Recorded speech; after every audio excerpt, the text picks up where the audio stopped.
Iran ও ইসরায়েলের চলমান সংঘাত নিয়ে প্রথমবার সরাসরি মুখ খুলেছেন চীনের প্রেসিডেন্ট শি জিনপিং। ইরানে ইসরায়েলের সামরিক অভিযানের পরিণতি নিয়ে চীন গভীরভাবে উদ্বিগ্ন বলে জানিয়েছেন তিনি। বিশ্ব শান্তির প্রশ্নে শক্ত অবস্থান তুলে ধরেছেন চীনা এই রাষ্ট্রনায়ক। 17 জুন চীনের রাষ্ট্রীয় বার্তা সংস্থা সিনহুয়ার বরাতে মার্কিন সংবাদ মাধ্যম CNN জানিয়েছে, চীন স্পষ্টভাবে বলেছে তারা এমন কর্মকাণ্ডের বিরোধিতা করে যা অন্য দেশের সার্বভৌমত্ব ও ভৌগোলিক অখণ্ডতা লঙ্ঘন করে। কাজাখস্তানে এক সংবাদ সম্মেলনে চীনের প্রেসিডেন্ট বলেন, ইসরায়েলের সামরিক হামলার কারণে গোটা মধ্যপ্রাচ্যে হঠাৎ উত্তেজনা বেড়ে গেছে, যা বিশ্ব নিরাপত্তার জন্য মারাত্মক হুমকি।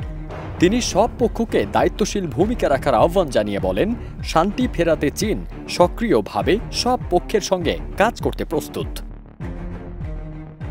এদিকে একই দিন ইসরায়েলের প্রতিরক্ষা মন্ত্রী ইসরায়েল কাতজ প্রকাশ্যে ইরানের সর্বোচ্চ নেতা আয়াতুল্লাহ আল খামেনিকে হুমকি দিয়ে বলেন, খামেনির পরিণতি হতে পারে সাদ্দাম হোসেনের মতো। এ বক্তব্যে আন্তর্জাতিক কূটনৈতিক মহলে উত্তেজনা আরও বেড়ে যায়। অন্যদিকে ইরানও পাল্টা প্রতিক্রিয়ায় সিরিয়ার ভেতরে মোসাদের একটি ঘাঁটিতে ক্ষেপণাস্ত্র হামলা চালিয়েছে।